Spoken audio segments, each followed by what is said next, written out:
Hi hello नमस्कार मैत्रिणींनो, मी कोमल स्वागत करते तुमचं आपल्या एका छानशा व्हिडिओमध्ये। तर सगळ्यात पहिला तुम्हा सर्वांना नवीन वर्षाच्या खूप साऱ्या शुभेच्छा देते। हे नवीन वर्ष तुम्हाला सुख समाधान आरोग्य आणि भरभराटीचं जावो हीच सदिच्छा व्यक्त करते। खरं तर आपलं महाराष्ट्राचं म्हणजे आपण मराठी माणसाचं नवीन वर्ष हे गुढीपाडव्याला सुरू होतं, पण इंग्रजी नवीन वर्ष आजपासून म्हणजे कॅलेंडर आपलं आजपासून आपण चेंज करतो। नवीन वर्ष कॅलेंडरमधलं आपलं आजपासून सुरू होतं, त्यामुळे ह्या शुभेच्छा। काही असू दे, या निमित्तानं सगळे एकत्र येतात, सगळे छान दंगामस्ती करतात, गेम्स होतात, हे महत्त्वाचं आहे। तो मग इंग्रजी महिना असू दे किंवा मराठी महिना असू दे, काही हरकत नाही। आपण फक्त एन्जॉय करणं हे महत्त्वाचं आहे। आपली सगळी माणसं एकत्र येतात हे खूप महत्त्वाचं आहे आणि असेच सगळे एकत्र राहा, छान एन्जॉय करा आणि हे नवीन वर्ष तुम्हाला खूप छान आनंदाचं, सुखाचं, समाधानाचं जावो हीच इच्छा व्यक्त करते। आणि आज या नवीन वर्षात आपण बघणार आहोत छान अशी खीर। म्हणजे आपल्या संस्कृतीमध्ये कोणताही सण असू दे, कोणताही समारंभ असू दे, त्याची सुरुवात आपण गोड पदार्थापासून करतो। तर नवीन वर्षाची सुरुवातही आपण अशाच एका गोड पदार्थापासून करूया, जसं की ते हेल्दी पण आहे, करायला पण सोपं आहे आणि खायला तर टेस्टी लागणारच आहे। चला तर मग आपण रेसिपीला सुरुवात करूयात। तर आज आपण बनवतोय दुधी भोपळ्याची खीर, जी टेस्टला खूप छान लागते आणि पौष्टिक सुद्धा आहे। चला तर मग रेसिपीला सुरुवात करूया। इथं मी दुधी भोपळा घेतलेला आहे। दुधी भोपळ्याचे आपण साल काढून घ्यायचे। साल काढताना खूप असे जास्त काढायचे नाही, वरवरचे आपल्याला साल काढून घ्यायचे। साल काढून घेतले की आपल्याला हे कट करून घ्यायचे आणि मध्ये जे जर बिया असतील तर त्या सगळ्या बिया आपल्याला काढून घ्यायचे। या पद्धतीने सगळ्या बिया मी काढून घेते। हा तसा थोडासा कोवळा आहे तरी सुद्धा त्यात थोड्या थोड्या बिया होत्या म्हणून मी या सगळ्या बिया काढून घेतलेल्या आहेत। आता आपल्याला एका खिसणीनं हे सगळा भोपळा खिसून घ्यायचा आहे। खिसून झाल्यानंतर आपल्याला यामधलं पाणी काढून घ्यायचं आहे। पाणी काढताना या पद्धतीने हाताने तुम्ही दाबून पाणी काढा। या पद्धतीने काढलं तर जास्त व्यवस्थित पाणी निघतं, म्हणजे सगळं पाणी त्यातलं निघून जातं। आता आपल्याला हे भाजून घ्यायचं आहे। मीडियम गॅसवर आपल्याला हे आता भाजून घ्यायचं आहे।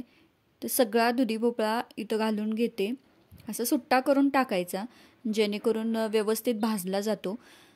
सगळा दुधी भोपळा मी इथं टाकून घेतला आहे। यामध्ये आता 2 चमचे तूप घालून घ्यायचं आहे आणि तुपात आपल्याला हा भोपळा सगळा भाजून घ्यायचा आहे। भोपळा भाजतोय तर एका साईडला मी दूध पण गरम करायला ठेवलेलं आहे, जेणेकरून ही खीर पटकन बनेल, पटकन तयार होईल।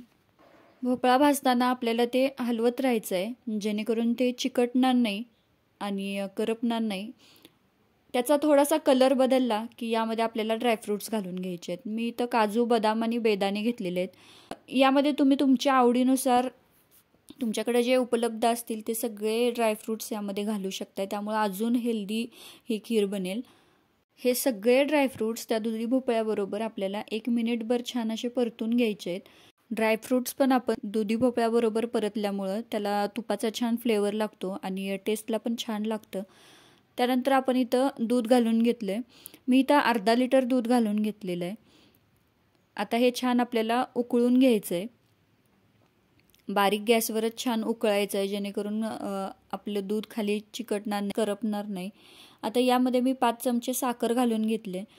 तुम्ही साखरेचं प्रमाण कमी जास्त करू शकता किंवा साखरेच्या ऐवजी तुम्ही यामध्ये गुळाचा वापर सुद्धा करू शकता, त्यामुळं ही खीर अजून हेल्दी बनायला मदत होईल।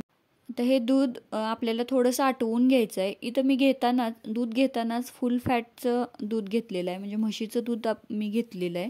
हे छान थोडंसं आटवून घेऊया आणि त्यानंतर आपल्याला यामध्ये एक पार्ले बिस्किट घालून घ्यायचं आहे। पार्ले बिस्किट आपल्याला खिसून घालायचं आहे यामध्ये। तुमच्याकडे जर पार्ले बिस्किट नसेल तर गुड डे पण तुम्ही यामध्ये वापरू शकता। बिस्किट वापरल्यामुळं खिरीला छान टेस्ट पण येते आणि एक घट्टपणा सुद्धा आपल्या खिरीला येतो, त्यामुळं बिस्किट नक्की टाका। बिस्किट टाकल्यानंतर हे सगळं छान असं हलवून घ्यायचं आहे आणि आपल्याला आता एक उकळी काढून घ्यायची।